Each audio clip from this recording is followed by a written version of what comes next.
अस्सलाम वालेकुम वीवर्स। आज हम बनाने जा रहे हैं कंडेंस्ड मिल्क और बहुत ही सिंपल और सिर्फ 2 चीज़ों से बनेगा और बहुत ही मज़ेदार। तो रेसिपी स्टार्ट करते हैं। जी वीवर्स, यहाँ पे कंडेंस्ड मिल्क बनाने के लिए हमें सिर्फ 2 चीज़ों की ज़रूरत है।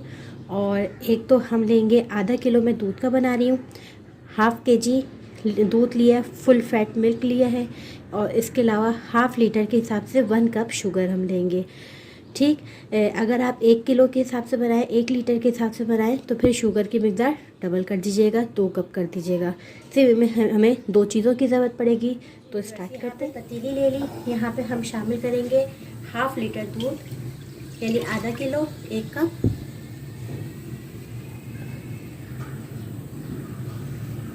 एक कप हमने शामिल किया, दूसरा कप हम शामिल कर देंगे और इसमें हम शामिल कर देंगे 1 कप चीनी। अब आपकी मर्ज़ी है, आप मीडियम फ्लेम पे पकाएं या फिर आप इसे हाई फ्लेम पे बनाएं। मैं इसे मीडियम फ्लेम पे रखूँगी, ज़्यादा हाई पे नहीं रखूँगी। और इसको सही से मतलब पकाते रहेंगे, गाढ़ा करते रहेंगे। मैं वीडियो स्किप करके आपको दिखाती रहूँगी। बस ये है कि आपको इसको चलाना नहीं छोड़ना है, इसको चलाते रहना है, क्योंकि अभी तो चीनी घुल जाएगी, उसके बाद ये दूध गाढ़ा होना शुरू होगा। तो इसको आप थोड़ा थोड़ा चलाते रहिएगा, छोड़ मत दीजिएगा बिल्कुल।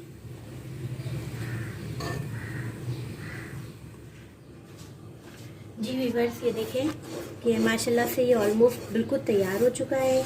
और इसमें से जो खुशबू आ रही है कंडेंस्ड मिल्क की, वो बिल्कुल जो हम पैकेट के लेते हैं टेन का, तो उसमें से वो वाली खुशबू आ रही है। तकरीबन 20 से 25 मिनट यहाँ पे मुझे लगे हैं इसको पकाने में। और इसके बाद आप इसकी थिकनेस चेक करने के लिए चम्मच की मदद से आप देखें कि इसमें ये देखें ये गाढ़ा गाढ़ा सा हो रहा है। और अगर आप इसको हाथ लगा के इस तरह से चेक करेंगे तो ये उसी तरह बिल्कुल चिपक जाएगा। ठीक, इसके अलावा मैं इसको बस 2 मिनट और पकाऊंगी ताकि ये सही से और हो जाए थोड़ा सा, क्योंकि ये जब ठंडा होगा तो ये मज़ीद गाढ़ा हो जाएगा।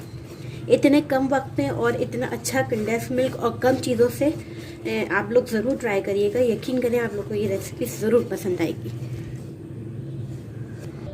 बस मैंने इसका यहाँ पे फ्लेम बंद कर दिया है, क्योंकि ये सही से थिक हो गया। अब ये ठंडा होगा तो ये मज़ीद थिक हो जाएगा। ठीक है, अब मैं इसको रूम टेम्परेचर पे ठंडा मैंने अभी इसी पतीली में रहने देना है। अभी मैं फ़ौरन से बाउल में नहीं निकालूंगी। और इसको मैंने चूल्हे से उतार लिया है। अब इसे रूम टेम्परेचर पे रखूँगी तो ये जितना है इससे थोड़ा सा और गाढ़ा हो जाएगा। और ये बिल्कुल परफेक्ट तैयार हो चुका है। 20 मिनट के अंदर अंदर ये तैयार है। मीडियम फ्लेम पर हाई पे करेंगे तो इससे भी कम वक्त पे तैयार हो जाएगा। तो इसे मैं रूम टेम्परेचर पे पहले ठंडा कर लेती हूँ। इसी में कि हमारा कंडेंस्ड मिल्क तैयार हो चुका है। और ये देखें, इसको मैंने गाढ़ा होने के लिए छोड़ दिया था तो ये कितना थिक हो चुका है। ये देखें, आप इसे आइसक्रीम वगैरह में, फालूदा में, रबड़ी में और बहुत सी सारी चीज़ों में विदाउट एगलेस एग जो हम केक बनाते हैं उसमें हम इसमें शामिल कर सकते हैं। और उम्मीद है कि यह रेसिपी आपको पसंद आएगी। तो इसको प्लीज़ ज़रूर ट्राई करिएगा, अपना फीडबैक दीजिएगा। मेरे चैनल को सब्सक्राइब करें और मुझे दें इजाज़त। खुदा हाफिज़।